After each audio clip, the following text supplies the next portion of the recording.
Welcome to the DVM365. Give us 5 minutes and we'll update you with the veterinary news, medicine, and business information you need to know right now. I'm DVM Newsmagazine editor Dan Verdon, reporting from CBC in Washington, D.C. In this edition of the 5, we'll hear reaction on the death of Osama bin Laden from a 9/11 first responder, get an update on a recent technician forum, and go aboard a veterinarian's tour bus. First up, the news. They examined 2.5 million veterinary medical records, the largest data set ever compiled, and they found increases in diabetes, dental disease, flea infestations, and other common and preventable health problems. The data came from Banfield Pet Hospital's first State of the Pet Health Report, and it's alarming. There was a 12.3% increase in the prevalence of dental disease in dogs from 2006 to 2010. Flea infestations were up 16%. And there were noted increases in the prevalence of diabetes. To read the full report, go to dvm360.com and search the terms Banfield Study.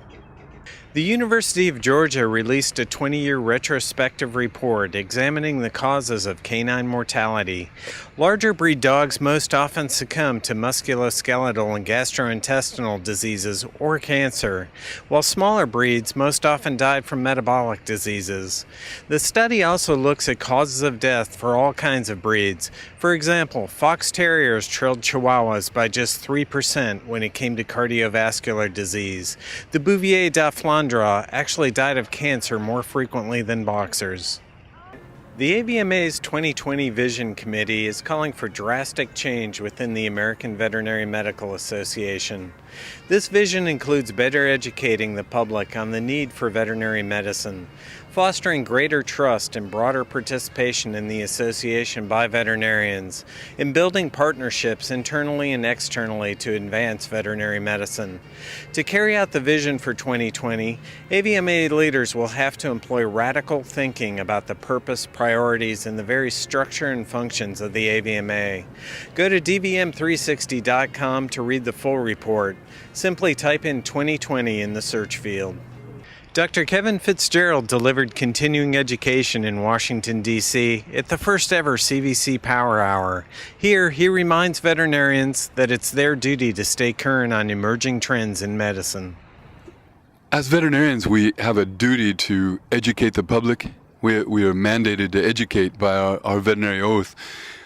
But we also, as a result of that, we are mandated to keep current. With, there's new diseases constantly all the time that are testing us, new viruses, emerging poisons, problems that we didn't think of 10, 15, 20 years ago that constantly are arising. And one thing that has always concerned me are the zoonotic diseases, and that many of our animals can be sentinels for these diseases as they arise, both in our homes and with wildlife. I'm worried, as many people are, that maybe something big is coming, a big virus, something that, the avian flus didn't jump like they thought, but certainly diseases like West Nile, Lyme disease, things that we can potentially get from animals. And so I think that veterinarians in the next 10 to 25 years are going to be instrumental in helping unlock and unravel the answers to some of these diseases and in keeping people safe. Hi, I'm Carrie Hillard-Johnson with First Line Magazine and dvm360.com, and I'm here with Kara Burns, who's a licensed veterinary technician. She's the ambassador for NAVTA, and she's also president of the AVNT. And Kara and I both had the honor to participate in the Banfield Technician Forum, which was earlier in the year. And Kara, I wanted to ask you, I know for me it was a great experience, and I wondered why you were eager to participate and what you thought of the experience. Well, thank you. As you said, it truly was an honor to be there, to be invited. And really, for me, what I was hoping is that Banfield was focusing on the veterinary technician part of the veterinary profession. And I came away with, that's exactly what they were doing. The leadership that they had at this forum was amazing. They had, as you know, industry partners, they had associate deans, even a vet student. It was phenomenal. Other veterinarians. So it truly was phenomenal at the enthusiasm, looking at the enthusiasm that the whole group had for bringing the recognition of credentialed veterinary technicians and what we do to the veterinary profession. Coming up, we'll get the word from Dr. Marty Becker straight from his tour bus. But first, the terrorist attacks on 9/11 mean many different things to Americans. And the recent demise of Osama bin Laden is bringing back the thoughts and memories of those who experienced Ground Zero firsthand. I spoke with Dr. Marie McCabe, a VMAT first responder. She sees cause for hope. I think for some people, that helps, I think, with some closure. And that may be true. I really can't speak for other people. It may be true more for families and friends of people that actually lost their lives in the World Trade Center disaster.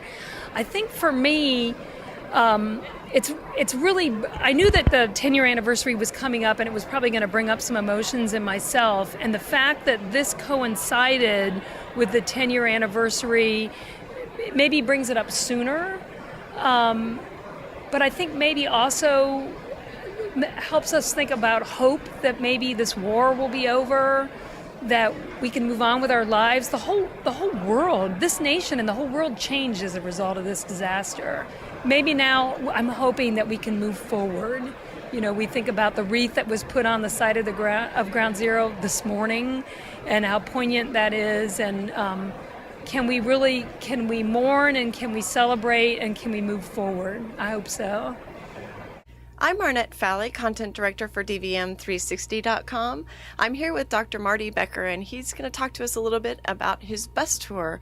Hi, Marty. You forgot to say hi to Sparky. Hi, Sparky. Sparky, the tour bus dog. It also happens to work as a pillow on this long tour, but we're here on a 45-day, 30-city bus tour talking about healthy pets visit vets. So a lot of famous people have been on this bus, but I don't think anybody's been on this bus that has a more important mission than we are about healthy pets visit vets, and also talking about the battle of the vet versus the net for relevance. So it's exhausting to travel about 11,000 miles in 45 days, especially when you're doing media in the morning and then holding a VIP meeting for veterinarians and then meeting consumers and then 3 to 6 hours on the road every day. But the exhaustion is being trumped by the exhilaration of being able to carry these important messages forward for the profession. That's it from DC. We hope you've enjoyed this edition of The Five. If you have suggestions for future shows, email us at dvm360@advancedstar.com. And for the latest news, medicine, and business information, be sure to visit dvm360.com every day. Hello, I'm Kevin Fitzgerald, and I see dead people.